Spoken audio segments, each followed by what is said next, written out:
నమస్తే న్యూస్ 24 తెలుగుకు స్వాగతం. నా పేరు శ్రీలత. వార్తలోని ముఖ్యాంశాలు ఇప్పుడు చూద్దాం.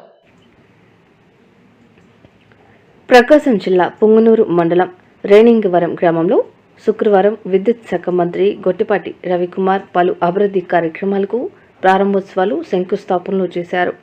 2.30 కోట్లతో నిర్మించిన రేణింగవరం అలవలపాడు రహదారిని ప్రారంభించిన మంత్రి గ్రామంలో 90 లక్షలతో నిర్మించనున్న మండపానికి శంకుస్థాపన చేశారు. అనంతరం స్థానిక ఉన్నత పాఠశాలలకు చెందిన 88 మంది విద్యార్థులకు ఉచితంగా సైకిళ్లు పంపిణీ చేశారు. పాఠశాలలో నిర్వహించిన మెగా టీచర్ పేరెంట్ సమావేశంలో మంత్రి మాట్లాడుతూ తల్లిదండ్రులు ఉపాధ్యాయుల మధ్య సమన్వయం పెంచడానికే ఈ సమావేశాలు ఏర్పాటు చేసినట్లు తెలియజేశారు. విద్యా వ్యవస్థ బలోపేతానికి ప్రభుత్వం తల్లికి వందనం ద్వారా 8,500 కోట్లకు పైగా ఖర్చు చేస్తుందని, డిఎస్సి ద్వారా 16,000కు పైగా ఉపాధ్యాయుల పోస్టులను భర్తీ చేస్తున్నామని తెలియజేశారు. మెగా డిఎస్సిపై వైసీపీ నేతలు అసత్య ప్రచారాలు చేస్తున్నారని మండిపడ్డారు. ఈ కార్యక్రమంలో ప్రకాశం జిల్లా collector Rajababu, RDO Vijayajyothi, DSP Bala Muralikrishna, DEO Renuka, MEO Kaleswari, పలువురు అధికారులు, ఉపాధ్యాయులు, విద్యార్థులు పాల్గొన్నారు. స్కూల్లో భోజనం బాగుందని చెప్పాలంటే నువ్వు అలా చదువుకునే పిల్లలు ఎవరైతే ఉన్నారో ఎస్సీ కాలనీకి వెళ్ళావు, కాలనీలో 2-3 తల్లులు ఉంటారు, దాండమ్మ మీరు కూడా భోజనానికి మళ్ళా మీతో కలిసి చేస్తాము, ఎట్లుందో చూడండి, మీరు కూడా భోజనం ఏదైనా మార్పులు కావాలంటే ఏదైనా సరిగ్గా వండకపోయినా ఏం చేయకపోయినా చూడాలి అనేది మీరు చెప్పాలి. ఊరగా మధ్యాహ్నం భోజనం పెడుతుంది కాదు, గవర్నమెంట్ పెట్టే కార్యక్రమం కింద ప్రజలకి అందుతుందా లేదా, సక్రమంగా చేస్తారా లేదా అనేది చూసుకోవాల్సిన బాధ్యత ఎంఈఓది కూడా ఉంది. మీరు తిరుగుతా చూడాలి. కంపల్సరిగా ఈ సంవత్సరం మాత్రం మీరు ప్రతి నెల ప్రతి రోజు కూడా ఏదో స్కూల్కి వెళ్లాల్సిందే, మధ్యాహ్నం భోజనం చెక్ చేయాల్సిందే. ఎక్కడైనా కంప్లైంట్ వస్తే మాత్రం కుదరదు. స్ట్రెంత్ తక్కువ ఉన్న స్కూల్స్ కూడా స్ట్రెంత్ ఉండాలి. స్ట్రెంత్ లేకపోతే ఏమైందంటే స్కూల్ తీసేస్తారు. స్కూల్ తీసేసిన తర్వాత గ్రామస్తులందరూ అప్పుడు బయలుదేరి వస్తారు, ఏమంటే మా ఊరు ఎప్పటి నుంచో స్కూల్ ఉంది తీసేశారు, మళ్ళీ ఇప్పుడు దాన్ని పెట్టండి, మేము ఈసారి దగ్గరుండి చేర్పిస్తాం పిల్లలు అని చెబుతారు. ఆ పని జరగకముందే మనం స్కూల్ ని జాగ్రత్తగా స్ట్రెంత్ పెంచుకోవాలి. అర్థమైందా? 6th క్లాస్ నుంచి 10th దాకా ఎంతమంది ఉండాలి?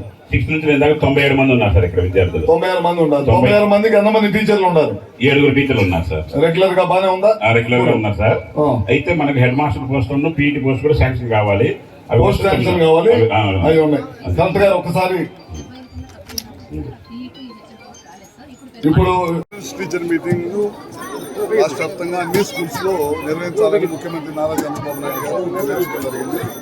దాంట్లో భాగంగా నేను మన కలెక్టర్ గారు, జిల్లా కలెక్టర్ గారు, డిఓ గారు, మిగతా అధికారులు, ఈ ఊరు గ్రామ పెద్దలు అందరూ కూడా రావడం జరిగింది, పాల్గొనడం జరిగింది. పెద్ద ఎత్తున ఈ మండలం నుంచి కూడా అందరూ కూడా అన్ని గ్రామాల నుంచి వచ్చి కూడా పాల్గొన్నారు. మంచి కార్యక్రమం ఇది.